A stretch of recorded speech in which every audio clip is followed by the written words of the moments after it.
Mörkråkor dans fra det bjergenden har, om vind bleisker hodet.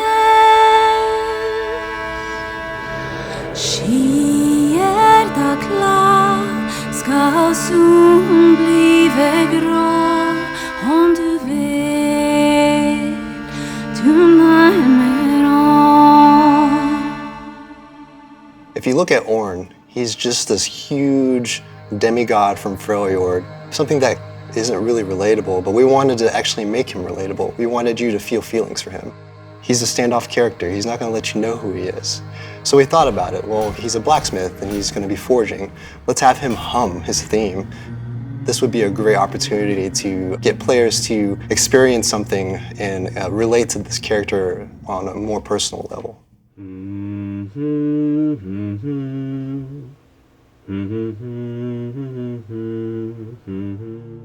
The obvious expectation for Ornn's music was to maybe focus on his power fantasy, this blacksmithing fire god who can dominate pretty much everything and forge whatever he wants. But music has a unique way of being able to speak to the things that you can't really see all the time. And I wanted to explore that, something that hinted at something ancient, wise, and maybe even a bit soft.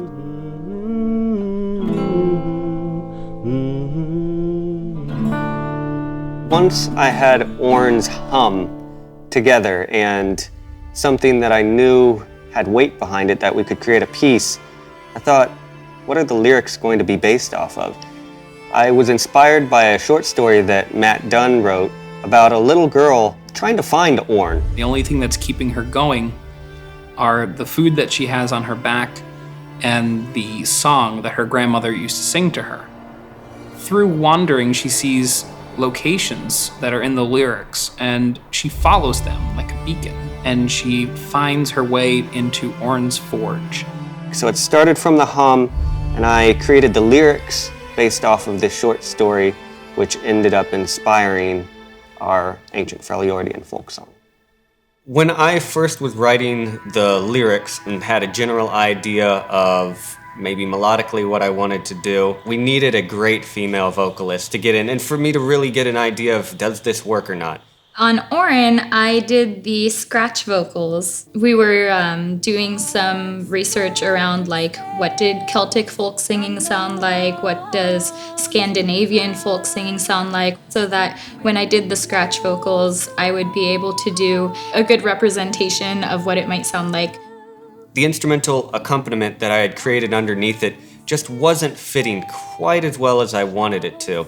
So I ended up scrapping all of that and rewriting almost the entire piece around her vocal performance, and that helped a lot.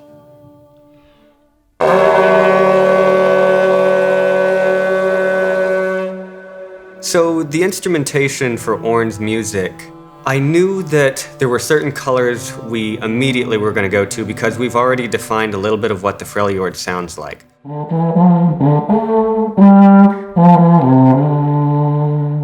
There was one moment in particular working with Paul, the Hardanger fiddle player. It's a more ancient, old, raw sound of a violin. It's just slightly different, and that's specific to Norway. He had certain ways of playing little turns and melismatic things on his fiddle that felt so appropriate for like Irish, Scottish, and Nordic folk music. If we could do your idea at 84 to, I think, 91, taking that up an octave.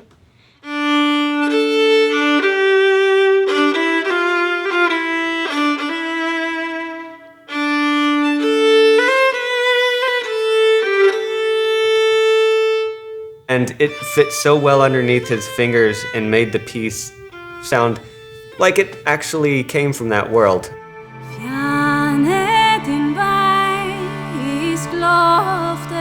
The language for the lyrics came up because we didn't want to create something that would just have meaning for North America.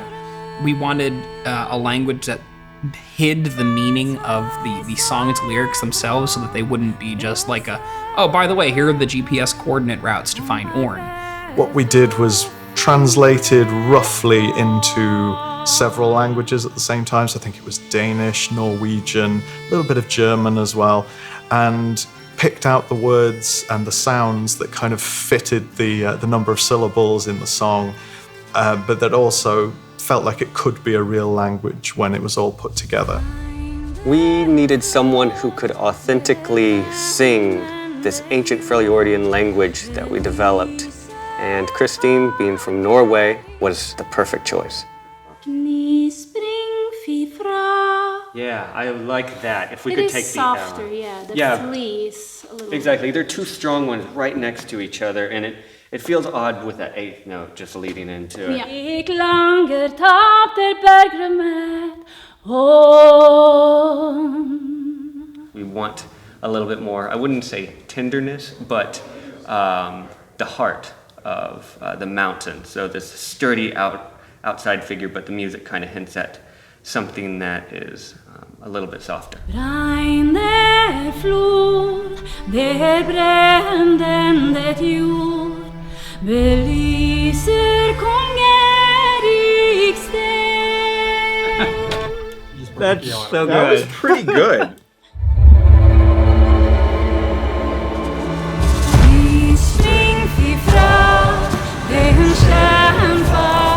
I had been living with Ornn for 3 or 4 months at that point.